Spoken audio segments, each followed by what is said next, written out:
সঞ্জয় রায়ের সর্বোচ্চ শাস্তির সওয়াল সিবিআইয়ের।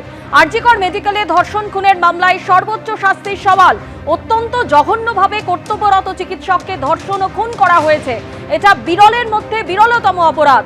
সঞ্জয় রায়কে সর্বোচ্চ সাজা দেওয়া হোক। আদালতে ফাইনাল ক্লোজিং সাবমিশন সিবিআইয়ের। স্বরূপনগর সীমান্ত থেকে 4 বাংলাদেশি গ্রেপ্তার। অবৈধভাবে সীমান্ত পেরিয়ে বাংলাদেশে যাওয়ার পথে গ্রেপ্তার 4 জন। বাংলাদেশে যাওয়ার পথে তাদের জিজ্ঞাসাবাদ করে বিএসএফ। বৈধ কাগজপত্র দেখাতে না পারায় তাদের আটক করে বিএসএফ। ইতিমধ্যেই আপনাদের যেমনটা জানাচ্ছিলাম, অবৈধভাবে সীমান্ত পেরিয়ে বাংলাদেশে যাবার পথে 4 জনকে গ্রেপ্তার করা হয়েছে। টেলিফোনে রয়েছেন আমাদের প্রতিনিধি সমীরণ পাল। সমীরণ, যে 4 জনকে গ্রেপ্তার করা হয়েছে তারা কিভাবে বাংলাদেশ থেকে ভারতে ঢোকার চেষ্টা করছিল, কি জানতে পারা গেছে?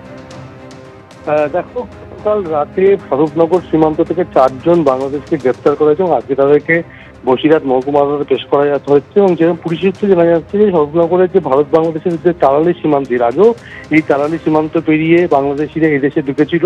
তাদের মধ্যে 4 জন পুরুষ, তারা বাংলাদেশে যাওয়ার চেষ্টা করছিল এবং সেই সময় বিএসএফ এর নজরে আসে এবং তাদের কোনো বৈধ কাগজপত্র ছিল না এবং তাদেরকে পুলিশের হাতে তুলে দেওয়া হয়। প্রাথমিকভাবে জিজ্ঞাসাবাদ করে জানা গেছে যে তারা ভারতের বিভিন্ন জায়গায় তারা কাজ করতো এবং সেই কারণে তারা কাজ করে তারা বাড়ি ফিরছিল বাংলাদেশে অবৈধভাবে। এবং সেই সময়ই 4 বাংলাদেশি ধরা পড়ে।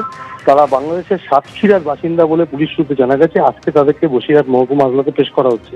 শুধু এই আজকে না, এই তালালি সীমান্ত থেকে পেরিয়ে কখনো বাংলাদেশিরা এদেশে ঢুকছে বা এদেশ থেকে বাংলাদেশিরা বাংলাদেশে যাচ্ছে, অর্থাৎ মাঝে মধ্যে এই তালালি সীমান্তকে কাজে লাগানো হচ্ছে অবৈধ প্রবেশদ্বার হিসাবে। আর তাতেই চিন্তিত পুলিশের গোয়েন্দা বিভাগ এবং তারা তদন্ত করে দেখার চেষ্টা করছেন যে তারা কিভাবে আসছেন এবং কাদের মাধ্যমে এই ঘুরপথে আসছেন এবং যারা এই ঘুরপথে এদেশে আসছেন, এদেশে বিভিন্ন জায়গায় ভিনরাজ্যে যে কাজ করছেন তারা কিভাবে নথি তৈরি করছেন, এই সমস্ত কিছু নজরে আনতে চাইছে পুলিশ আধিকারিকরা। ধন্যবাদ সমীরণ। একদিকে আপনারা দেখলেন যে স্বরূপনগর থেকে 4 জন বাংলাদেশি, তাদেরকে গ্রেপ্তার করেছে বিএসএফ। তারা অবৈধভাবে বাংলাদেশ থেকে ভারতে ঢোকার চেষ্টা করছিল। অন্যদিকে নদিয়া তাহেরপুর থেকেও এক বাংলাদেশি অনুপ্রবেশকারী, তাকে গ্রেপ্তার করা হয়েছে। ধৃতের নাম অর্জুন হালদার। অবৈধভাবে ভারতে ঢুকেছিল, পরিচয় লুকিয়ে তাহেরপুরে থাকছিল বাংলাদেশি।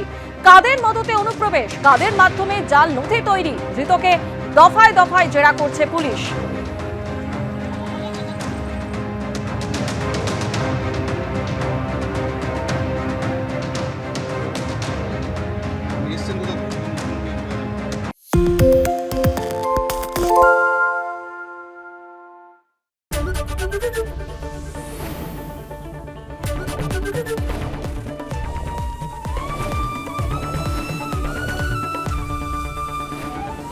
এবিপি আনন্দ, এগিয়ে থাকে, এগিয়ে রাখে।